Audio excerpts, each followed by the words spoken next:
Bonjour. Vous regardez les moments les plus importants de la conférence du 12 janvier 2026 organisée par l'Executive Intelligence Review, table ronde d'urgence intitulée « C'est bien pire que vous ne le pensez. Comment sauver le monde après l'attaque contre le Venezuela et comment sauver le monde de l'abîme ?» 10 experts internationaux ont participé à cette conférence des Amériques, de l'Eurasie et de l'Afrique, représentant des personnalités éminentes sur la scène internationale et dans les affaires internationales. Parmi les participants, il y a eu Mme Elka Tsep-Larouche, la rédactrice en chef de l'Executive Intelligence Review et fondatrice de l'Institut Schiller, Mme Naledi Pandor, ancienne ministre des Relations internationales et de la coopération pour la République d'Afrique du Sud, et également présidente de la Fondation Nelson Mandela.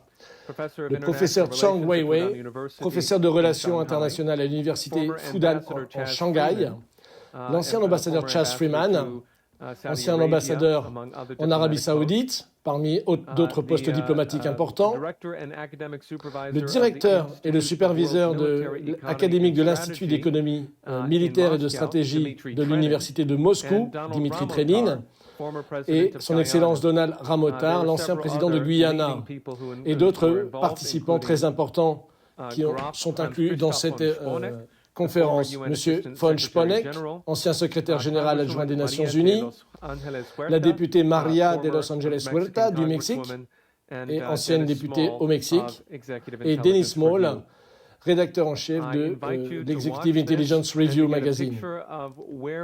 Pour vous donner une image complète de où on doit aller et mettre en place une nouvelle architecture de sécurité et de développement au niveau international. Merci, je suis Daniel Burke. Donc, la question la plus urgente est la suivante. L'humanité peut-elle agir à temps pour éviter la catastrophe civilisationnelle qui se profile? Étant donné que nous sommes la seule espèce dotée d'une raison créatrice connue à ce jour dans l'univers, pouvons-nous changer le cours des choses et créer les moyens d'une autogouvernance qui permette non seulement de surmonter la crise stratégique actuelle, mais aussi de créer les conditions d'une survie durable de l'humanité? Nous avons organisé ce séminaire d'urgence afin de formuler un plan d'action à soumettre à l'examen des gouvernements, auquel j'ai contribué en proposant mes 10 principes et auxquels les autres intervenants de cette conférence apporteront également leurs idées. Notre objectif est de contacter tous les gouvernements membres des Nations Unies et de leur suggérer qu'ils doivent immédiatement convoquer une conférence d'urgence de l'Assemblée générale des Nations unies ou d'une institution équivalente appropriée dans le but de rétablir le droit international fondé sur la Charte des Nations unies et conforme aux 5 principes de la coexistence pacifique, en accueillant favorablement les discussions sur les contributions des différents gouvernements telles que les 4 initiatives mondiales présentées par la Chine ces dernières années. Une telle conférence internationale doit établir le cadre d'une nouvelle architecture internationale de sécurité et de développement qui, pour réussir, doit tenir compte des intérêts de chaque pays de la planète. Dans la tradition de la conférence qui a donné naissance à la paix de Westphalie, les représentants nationaux doivent d'abord s'accorder sur les principes sur lesquels cette architecture doit se fonder, puis seulement ensuite discuter de tous les conflits régionaux, historiques, ethniques, territoriaux, économiques, financiers et évidemment leurs solutions. La seule façon de résoudre l'ensemble extrêmement complexe des conflits qui existent aujourd'hui dans le monde est d'établir d'abord un nouveau paradigme complètement nouveau dans les relations internationales. Cet accord doit être le suivant. Nous avons atteint un point dans l'histoire universelle de l'humanité où nous devons convenir de toujours faire passer les intérêts de l'humanité dans son ensemble avant tout autre intérêt national ou particulier. Il s'agit de reconnaître le fait que pour la première fois dans l'histoire, nous sommes tous dans le même bateau et qu'en raison de l'existence des armes nucléaires dont l'utilisation mettrait fin à la civilisation, de l'existence de pandémies qui peuvent se propager dans le monde entier en quelques jours, de l'existence d'Internet, etc. Nous sommes interconnectés en tant qu'une espèce humaine et devons agir en conséquence. Le nouveau paradigme nécessite une nouvelle méthode de réflexion, de pensée. Nous devons absolument abandonner la pensée géopolitique ou toute forme de pensée fondée sur les contradictions aristotéliciennes et adopter à la place la méthode de réflexion du grand penseur du XVe siècle, Nicolas de Cuse. Nicolas de Cuse a développé la méthode de la coincidentia oppositorum, la coïncidence des opposés. Et cette pensée repose sur l'idée que l'esprit humain est toujours capable de penser au niveau du un supérieur, qui est d'un ordre de puissance supérieur aux multiples, et dans lequel toutes les contradictions du niveau inférieur sont dépassées. C'est en fait cette méthode qui a inspiré le traité de Westphalie, pour établir les principes qui ont mis fin avec succès à 150 ans de guerre de religion en Europe. Et cette méthode de la coïncidence des opposés correspond au plus grand pouvoir de l'esprit humain en tant que force géologique la plus développée dans l'univers, comme le disait Vladimir Vernadsky. Elle est le moteur des découvertes scientifiques, des principes qualitativement nouveaux de l'univers physique, et ainsi, à ce titre, le moteur de l'innovation et de l'augmentation de la densité démographique potentielle relative sur Terre et au-delà, bientôt dans le futur, ainsi que de l'amélioration du niveau de vie de tous les peuples. Il est donc d'une importance stratégique capitale que récemment, dans son discours du Jubilé, le pape Léon XIV ait évoqué précisément cette méthode de la coïncidence des opposés de Nicolas de Cuse comme un moyen de surmonter les contradictions qui doivent être maintenues ensemble en tant que méthode de résolution des conflits pour les problèmes politiques actuels dans le monde. Il oppose Nicolas à ceux de son époque qui s'armaient pour les croisades, car il comprenait, je cite, Léon XIV a dit, il comprenait qu'il existe des contradictions qui doivent être maintenues ensemble et que Dieu est le secret dans lequel tout ce qui existe en tension trouve son unité. Fin de citation. Il est évident que dans cette crise civilisationnelle sans précédent de l'humanité, nous devons évoquer les meilleurs concepts de tous les grands penseurs du passé, tels que Confucius, Platon et Leibniz, ainsi que les conceptions actuelles qui peuvent constituer une plateforme pour cette unité supérieure de l'humanité. Les exemples en sont non seulement la référence du pape Léon XIV à la coïncidence des opposés, mais aussi des conceptions telles que l'initiative de gouvernance mondiale du président Xi Jinping. Si les événements illégaux liés au Venezuela sont extrêmement préoccupants, les répercussions d'une attaque contre Cuba, qui est déjà victime d'abus, seraient catastrophiques pour cette nation. La communauté internationale, en particulier les puissants États membres occidentaux de l'ONU, se sont montrés incapables ou, disons, peu intéressés par le rétablissement du respect du droit lorsqu'elle a été appelée à agir face aux abus actuels. Leur insuffisance suggère la nécessité de chercher ailleurs pour renforcer les institutions internationales qui ont démontré leur capacité à faire la différence et leur intérêt à le faire. Des formations telles que les BRICS, le G20, et en particulier avec ses membres issus des pays en développement, le groupe de l'Haye récemment créé, qui regroupe 30 pays et s'est engagé à respecter le droit international, l'Union africaine et d'autres organismes régionaux devraient être persuadés de faire davantage pour ramener le monde vers un engagement multilatéral. La réponse apathique actuelle aux violations commises par l'administration américaine a créé un vide propice à de nouvelles violations et des mesures urgentes s'imposent. C'est peut-être le moment pour les organisations de la société civile engagées dans la défense des droits humains de jouer un rôle de premier plan à l'échelle mondiale. Il faut appeler les organisations religieuses à s'unir aux organisations non gouvernementales de défense des droits humains et à affirmer la nécessité vitale d'une coopération mondiale, ainsi qu'à convenir de pratiques et de partenariats qui soutiendront une coopération multilatérale renforcée. Nous devons bien sûr inclure les Nations Unies comme partenaire central dans une telle initiative, et celle-ci doit être soutenue avec des ressources si nécessaire.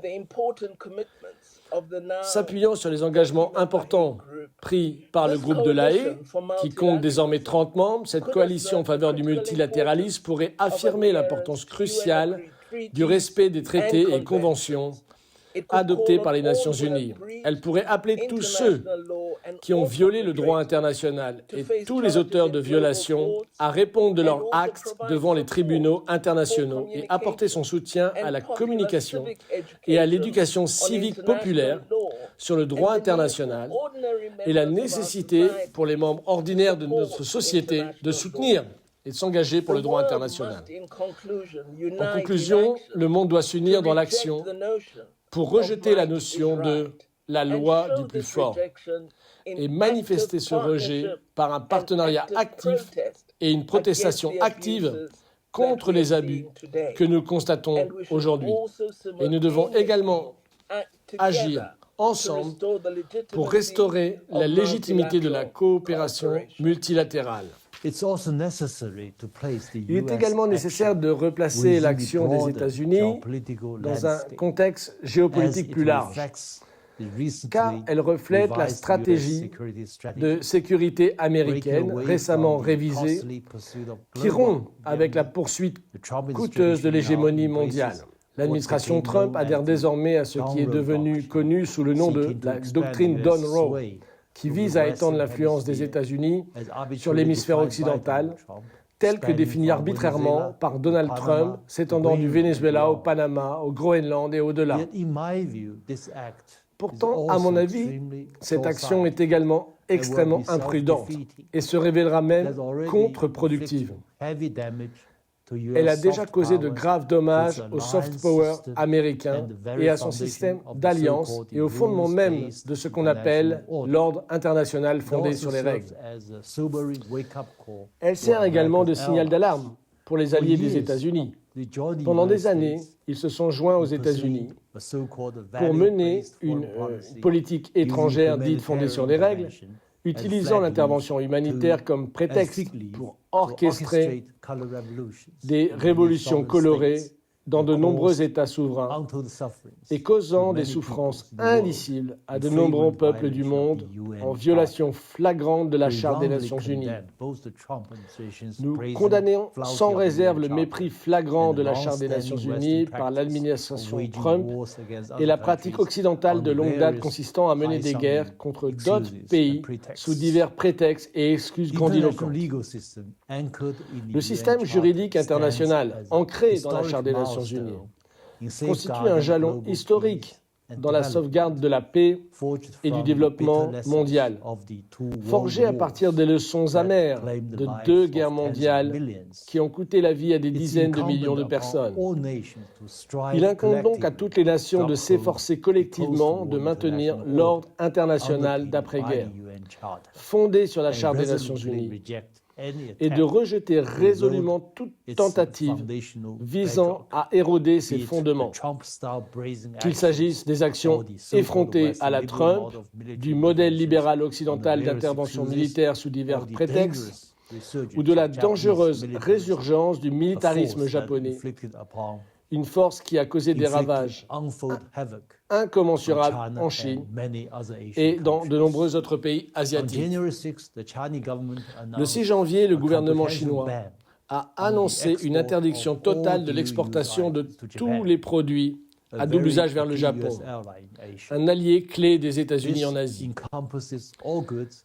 Cette interdiction concerne tous les biens techniques, technologiques et services pouvant être détournés à des fins militaires. La Chine ne tolérera jamais la résurgence du militarisme japonais, quelles que soient les excuses invoquées ou le soutien extérieur obtenu. Notre position repose sur notre engagement indéfectible à défendre la Charte des Nations Unies et l'ordre international d'après-guerre fondé sur cette charte.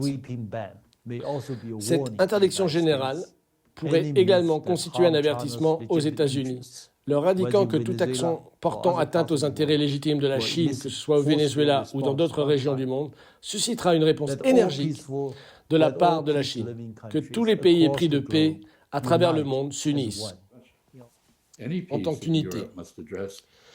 Toute paix en Europe doit tenir compte à la fois de la crainte de la Russie face à une nouvelle attaque occidentale, en particulier dans le contexte du réarmement de l'Allemagne et des préoccupations occidentales à l'égard de la Russie. Les Européens doivent prendre en main la définition de leur propre destin. Ils sont, Russes et non-Russes confondus, les partis directement intéressés par la mise en place d'une architecture de sécurité mutuellement rassurante pour leur sous-continent. La Première ministre Meloni mérite le soutien des autres dirigeants européens dans un effort commun pour engager la Russie dans un dialogue sur la manière dont la paix en Ukraine pourrait contribuer à la mise en place d'une telle architecture. La paix en Europe serait bénéfique pour le monde entier, mais elle ne suffirait pas à elle seule à remédier aux faiblesses manifestes de nos institutions mondiales traditionnelles. Si le Conseil de sécurité des Nations Unies n'est pas en mesure de réguler la paix et le développement mondial ou de faire respecter les décisions de la Cour internationale de justice, nous devons explorer des solutions de contournement et des alternatives. Rien n'empêche les pays de se réunir dans le cadre de conférences ad hoc pour convenir de l'application de règles et d'actions collectives répondant à des préoccupations communes. Rien n'empêche les membres de l'Organisation mondiale du commerce, qui est aujourd'hui paralysée, de recréer ses fonctions au niveau régional. Et il n'y a aucune raison de laisser l'idéal d'universalité empêcher toute action à un niveau moins universel pour traiter et résoudre des problèmes que la plupart des membres de la communauté internationale considèrent comme urgents. Si le système des Nations Unies, à l'instar de celui de la Société des Nations, a échoué, il est temps de discuter de la manière de le réparer ou de le remplacer. Une fois encore, je félicite vivement l'ambassadeur Chas Freeman pour ses réflexions et ses recommandations. Mais à mon avis, Trump, puisque c'est de lui dont nous parlons, ne s'arrêtera pas tant que quelqu'un ne s'opposera pas à lui. Au Venezuela, il aurait suffi de quelques d'hélicoptères qui se fassent tirer dessus pour faire justement que la mission échoue.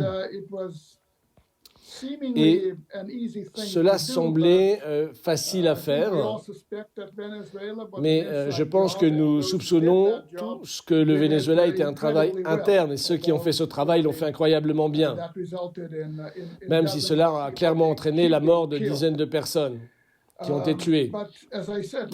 Mais, comme je l'ai dit, comme en Irak en 2003, cela ressemble à ce qu'on peut appeler une opération, un cas d'opération couverte, de couverture, qui a réussi à utiliser des traîtres au niveau national au Venezuela pour renverser, ou dans ce cas, livrer en fait le chef du gouvernement à la force d'invasion. Et je pense que le message envoyé par le Venezuela à la Russie, et je pense également à la Chine, est le suivant. Soyez sur vos gardes. Personne n'est en sécurité dans cette situation. Les choses que nous, en Russie, pensions ne jamais voir arriver, se sont déjà produites à plusieurs reprises, comme on l'a vu, en fait, pendant la guerre en Ukraine. La Russie et la Chine doivent interagir davantage afin de s'assurer que les tentatives contre elles soient dûment déjouées. Donc nous sommes à un stade où nous devons nous efforcer de réduire de moitié ce plan insensé. Si nous ne le faisons pas, au mieux, nous léguerons aux générations futures une nouvelle lutte pour la libération nationale, pour laquelle notre génération s'est battue au prix de grands sacrifices. Et beaucoup de gens sont morts. Et au pire, si nous ne faisons rien, nous aboutirons à un danger de guerre mondiale. Avec le niveau de la science et de la technologie que nous avons actuellement, ce ne sera pas seulement des millions de morts, de gens qui vont mourir, mais la possibilité que la vie elle-même sur notre planète disparaisse. C'est pourquoi l'unité de toutes les forces démocratiques et éprises de paix dans le monde est indispensable pour réussir. Aux États-Unis, nous devons nous efforcer de créer une alternative très claire à cette folie dans laquelle cette clique nous a plongés. Et c'est pourquoi je salue l'annonce récente, il y a quelques jours, d'une candidate à la présidentielle américaine. Et j'espère qu'ils vont écrire sur leur bulletin de vote « Paix, désarmement et développement » pour sauver notre monde. Ce qui m'intéresse, moi, c'est qu'est-ce qu'on peut faire, ce qui peut être fait maintenant. Et moi, je vois 4 domaines fondamentaux qui sont importants. L'action numéro 1, c'est que l'Assemblée générale des Nations unies, en partenariat avec la société civile, devrait être encouragée à adopter une résolution rejetant le comportement géopolitique des États-Unis et soulignant les conséquences mondiales pour les États-Unis s'ils continuent à violer la Charte des Nations unies et les autres lois internationales. La résolution devrait rappeler aux dirigeants politiques que l'impunité de quelques-uns devra être remplacée par la responsabilité de tous. L'action numéro 2, le danger réel après l'attaque contre le Venezuela, et qu'une guerre civile éclate pourrait arriver au Venezuela à la suite de l'attaque américaine. Et ça devrait inciter la communauté internationale à assumer ses responsabilités et à préparer immédiatement un processus de médiation soutenu par l'ONU entre le gouvernement de Delcy Rodriguez, présidente par intérim du Venezuela, et les groupes d'opposition. L'action numéro 3,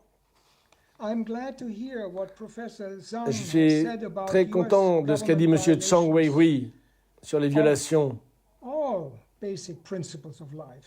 de tous les principes basiques de la vie même. Après des années de violations graves et continues du droit international et de nos obligations envers l'ONU par les gouvernements américains, le moment est venu d'invoquer l'article 6 de la Charte des Nations Unies, et je ne le dis pas avec légèreté. Cet article 6 stipule, je cite, « Tout membre de l'organisation qui, de manière persistante, a violé les principes contenus dans la Charte des Nations Unies peut être expulsé de l'organisation. » Fin de citation. L'expulsion d'un pays des Nations Unies doit être, bien entendu selon moi, être évitée à tout prix. Il convient plutôt de geler l'adhésion des États-Unis jusqu'à ce que leur gouvernement fasse preuve d'une volonté crédible de respecter justement le droit international. L'action numéro 4, et il doit être reconnu que notre monde manque d'un mouvement social intégré. Le Forum social mondial n'existe plus, ne fonctionne pas. Une organisation de la société civile véritablement mondiale est nécessaire de toute urgence et, si elle était créée, elle pourrait devenir la puissance la plus forte sur la Terre. J'avais une proposition qui est basée sur ce que Mme Larouche a proposé dans sa politique des 10 principes, qui sont des principes de base. C'est de penser dans l'entièreté du monde. Je pense que que le flanc d'Amérique latine est très important. On a besoin d'avoir un plan pour la reconstruction du développement des Amériques comme priorité. Il y a beaucoup d'idées qui ont été discutées et depuis une vingtaine d'années, comme l'idée d'un corridor de développement qui va relier le Pacifique à l'Atlantique dans l'Amérique latine. Et ça a été présenté, on doit faire que ces choses-là deviennent concrètes. Et donc on doit avoir un fonds multilatéral, un peu comme les BRICS+, un fonds de souveraineté nationale pour les pays d'Amérique latine, qui leur permettent d'être capables de se protéger, pas pour le Venezuela simplement, mais tous les pays d'Amérique latine, pour être capables de capitaliser. On a encore des gouvernements populaires qui peuvent lancer ces initiatives, créer un système de paiement alternatif au dollar, comme les BRICS en ont parlé récemment, et le faire au niveau continental, au niveau de l'Amérique latine, pour renforcer cette idée d'avoir un corridor biocéanique, avec le Brésil qui l'a proposé d'ailleurs, mais qui n'est pas encore, n'a pas été mis en action, avec un système de transport à grande vitesse reliant l'Atlantique et le Pacifique, avec un système d'énergie pour tous, basé sur l'énergie renouvelable et le nucléaire civil. Cela pourrait créer des millions d'emplois qualifiés, scientifiques et technologiques et contribuer au développement de l'Amérique latine dans son ensemble. Et un des troisièmes points pourrait être un pacte de sécurité collective du XXIe siècle pour s'opposer à toutes les agressions militaires, économiques ou cybernétiques. La dissuasion par l'unité, justement. Très important, si nous sommes unis, on dissuade. On doit considérer ça, voilà, c'est très important. Et en conclusion, et quelque chose qu'on peut proposer aujourd'hui serait d'avoir une déclaration avec la création d'un groupe d'action immédiat, parce que nous sommes juste là pour parler des problèmes et d'analyser l'effondrement, mais des méthodes d'action concrètes et faire une déclaration du 12 janvier 2026 pour dire, voilà, créer, défendre la souveraineté pour un nouvel ordre économique et financier international. Et ce groupe d'action qui pourrait prendre des actions immédiates, qui aurait trois équipes quelque part, financières, techniques et diplomatiques, qui peut être structuré immédiatement avec un groupe financier qui s'occupera d'avoir justement un système de banque de crédit pour le développement et le développement et créer un sommet pour justement l'interconnexion des infrastructures au niveau régional ou au niveau mondial. Et bien sûr, une équipe diplomatique pour présenter ces idées-là justement au niveau des gouvernements,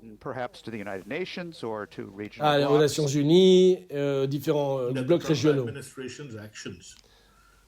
Les actions de l'administration Trump nous ont réveillés et a choqué le monde. C'est pas que l'état des choses était mieux avant, que les administrations américaines précédentes étaient meilleures et ne faisaient pas le même type d'action géopolitique. Parce que c'est une continuité, en fait. Cette politique dure depuis des décennies et des décennies. C'est juste que l'action présente actuelle de Trump, c'était si brutal, pour le dire clairement, que ça a choqué le monde à réaliser l'état dans lequel nous nous trouvons aujourd'hui. Et au même moment, je ne veux pas simplement pointer du doigt l'administration de Trump tout seul. Je pense que le reste du monde est également responsable. L'intervenant du Mexique, je pense, a mentionné que toute la situation est un problème lié au dollar. La puissance du dollar américain, parce que le dollar américain, l'économie américaine, arrive à la fin de son cycle. Et donc, ça l'oblige à agir de la manière dont elle le fait actuellement. Et nous, on a tous été partie prenante dans cette affaire. Pas simplement depuis un an ou deux, mais on l'a toléré depuis plus de 50 ans. Quand, après la Seconde Guerre mondiale, nous nous sommes mis d'accord, on a fait un accord avec le système de Bretton Woods pour définir notre valeur par rapport à l'or. On a accepté les règles proposées à l'époque volontairement par les États-Unis pour connecter le dollar à l'or et ensuite fournir des garanties. Une garantie justement basée sur l'or qui permettait de stabiliser les monnaies mondiales. Mais après le 15 août 1971, les États-Unis ont quitté cet accord de manière unilatérale et on l'a accepté. Parce que beaucoup, en fait, même des nations très puissantes, étaient alliées aux États-Unis et n'avaient aucune autre option. Mais ce n'était pas vrai pour l'ensemble du monde.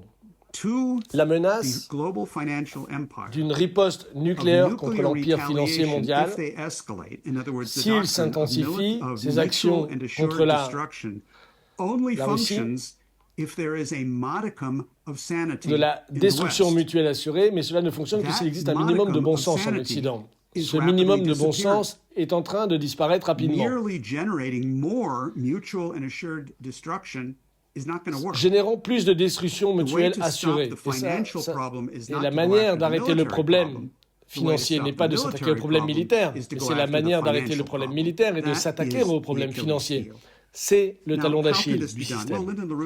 Maintenant, comment on peut y parvenir? Eh bien, Lyndon LaRouche était très clair sur la manière exacte de procéder. Il a proposé que l'ensemble du système financier occidental fasse l'objet d'une restructuration ordonnée dans le cadre d'une procédure de faillite. Et j'insiste sur le mot « ordonnée », car nous devons nous assurer de suivre la voie très étroite qui sépare les changements nécessaires du danger d'une guerre thermonucléaire mondiale. Aux États-Unis, il existe une forme de faillite ou de réorganisation appelée le chapitre 11. Elle s'applique lorsqu'une entreprise dont les capacités de production sont encore intactes, mais confrontée à une dette gigantesque qui l'empêche de fonctionner. Ainsi, plutôt que de liquider l'entreprise, ce qui, lorsqu'il s'agit de pays entiers, correspond à ce qu'on a fait à Auschwitz, liquider des populations et des nations, c'est qu'on soumet cette structure à une restructuration ordonnée dans le cadre d'une procédure de faillite. Cela peut certainement être fait aujourd'hui et cela doit se produire parce que cette bulle de 400 milliards de dollars ne peut pas être remboursée. Je ne sais pas si Trump se prend pour Ozymandias lui-même, mais cette dette ne peut pas être payée, quoi qu'on fasse. Donc la question est donc de savoir comment on va réorganiser tout cela. Le point crucial dans tout cela, que M. LaRouche a toujours souligné, est qu'il faut générer de nouveaux crédits pour les activités productives, en particulier pour le développement des infrastructures. Il faut employer la population de manière productive et augmenter son niveau technologique.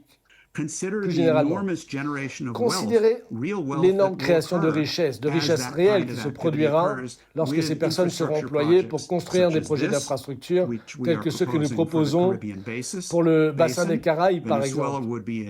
Le Venezuela jouera un rôle important dans ce projet. Il sera relié au port en eau profonde de Ponche à Porto Rico, de Mariel à Cuba et de la côte est des États-Unis. Le développement du train à grande vitesse traverserait toute l'Amérique centrale jusqu'au Mexique, puis remonterait vers les États-Unis, traverser le Canada et l'Alaska, passant par le tunnel du détroit de Bering pour rejoindre la ceinture, la route eurasiatique. Tous ces projets créeraient les conditions d'une croissance économique réelle substantielle et d'emplois productifs. Nous voyons une vue d'ensemble du pont terrestre mondial que l'EIR et l'Institut Schiller ont élaboré au fil des décennies passées, avec des projets dans tous les coins de la planète. L'idée est que puisque le monde, on a une seule humanité, une humanité unique, nous avons un intérêt commun dans le développement des forces productives du travail dans chaque nation. Ce que j'ai dessiné ici sur la carte, c'est le port de Shanghai, au Pérou, développé, qui existe, conjointement par la Chine et le Pérou, et qui augmente considérablement la productivité du transport à travers le Pacifique vers Shanghai et d'autres ports asiatiques. Ce qui est actuellement en discussion, c'est la construction d'un réseau ferroviaire à travers l'Amérique du Sud, de Shanghai à Ilhéus au Brésil. C'est en réalité l'enjeu de l'opération au Venezuela. Le commandement sud des États-Unis l'a clairement énoncé. Je cite, « Nous ne permettrons pas à la Chine de prendre pied dans les Amériques », fin de citation, car ils ne veulent pas que cela remette en cause la faillite de Wall Street et de la City de Londres. Et cette carte montre à quoi ressemble l'Amérique du Sud pour tous les habitants de l'Amérique et des Caraïbes, en présentant quelques-uns des grands projets que la Chine a déjà réalisés ou propose de réaliser au cours des dernières décennies. Il y en a d'autres, mais cela que des exemples. C'est donc l'option qui est présentée aux personnes qui regardent le monde depuis les pays en développement. Comparez maintenant ce que la Chine a construit à ce que les États-Unis ont produit et construit au cours des 2 dernières décennies en Amérique du Sud. Là, c'est la Chine. Ça, c'est les États-Unis. Rien. Absolument rien. Donc nous sommes donc dans une situation où le système financier mondial est extrêmement vulnérable. Il est extrêmement dangereux. Mais il existe un moyen de transformer cette situation si nous identifions ces vulnérabilités réelles et si nous mobilisons toutes les nations et l'ensemble de la planète autour d'un concept commun de l'homme, fondé sur notre créativité unique afin de développer les économies de chaque nation du monde. C'est pourquoi je dirais, et je conclurai sur ce point, que le concept de l'homme est la vulnérabilité fondamentale, le véritable talon d'Achille de l'ennemi qui se dresse devant nous. Et c'est aussi notre plus grande force si nous savons le reconnaître et l'utiliser. Le monde multilatéral, le monde multipolaire nécessite un équilibre dans les puissances militaires, mais aussi dans le soft power. Et donc, le soft power doit jouer un rôle très important pour réouvrir des canaux diplomatiques de première importance. Mais en particulier avec les pays du Sud global, les pays du Sud. Je pense que c'est clé. Les pays européens doivent être clairs, leur dire que cette situation, ce soutien inconditionnel à l'administration Trump ne les rend pas plus populaires, justement, dans les pays du Sud global. Et ça les décourage de travailler avec nous et travailler de manière de la coopération. Et on doit arrêter cette puissance militaire de créer ce chaos. Donc,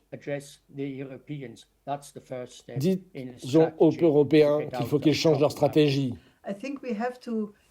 Et je pense que nous devons catalyser notre pensée de manière totalement différente. Si on donne des faits, on n'arrivera jamais à un nouveau niveau de pensée. C'est pour ça que ce qu'a dit le pape est très important sur la méthode de la pensée, de la coïncidence des opposés. Car c'est comment on approche les choses qui est important.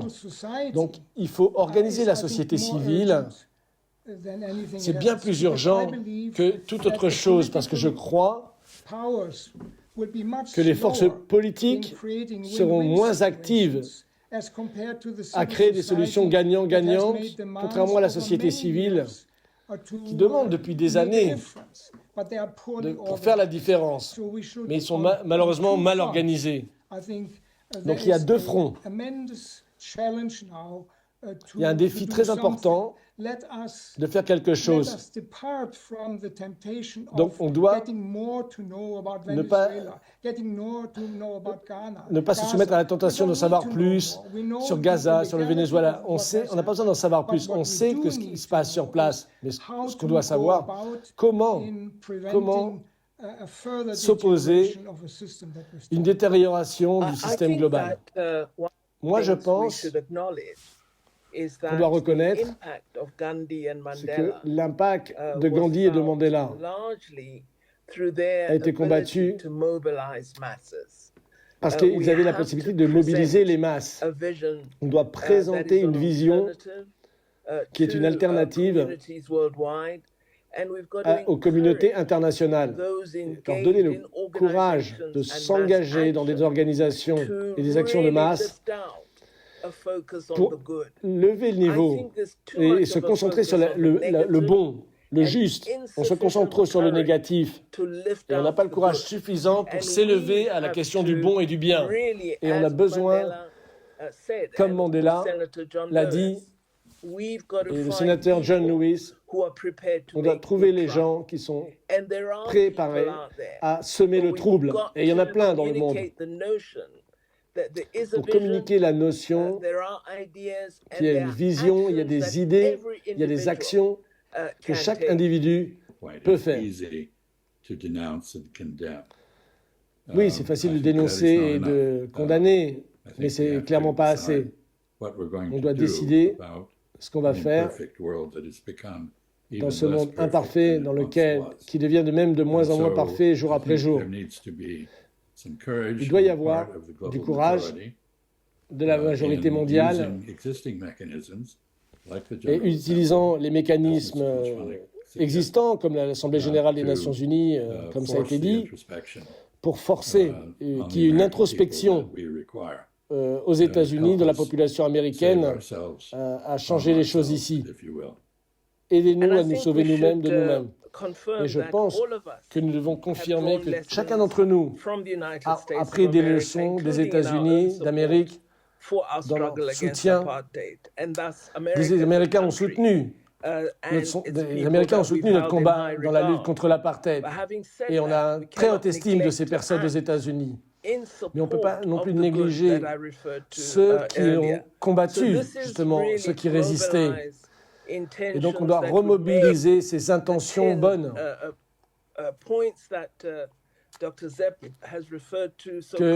comme l'a dit Madame Edgar Zepp-Larouche ou notre collègue du Mexique, de créer ce monde. On doit restaurer la stabilité géopolitique et une communauté mondiale qui peut agir ensemble pour le bonheur de tous. Et les BRICS ont été mentionnés, donc on va faire un effort concerté pour leur faire savoir ce qu'on a discuté aujourd'hui en tant que l'organisation des BRICS et de l'organisation de la coopération de Shanghai à l'Assemblée générale des Nations unies. Et bien sûr, aux populations américaines, aux institutions américaines. Et il y a 2 jours, notre candidate pour le mouvement de la Rouge, Diane Serre, a annoncé sa candidature à la présidentielle américaine, qui a été soutenue par un grand nombre de gens très importants aux États-Unis. Et donc, on peut partir de là. Et donc, si on... Toutes les étapes dont on a discuté et qu'on agit, je pense qu'avec cette conférence peut devenir un changement pour le monde, pour l'histoire. Et c'est très encourageant par cette première conférence d'urgence. Faisons-le.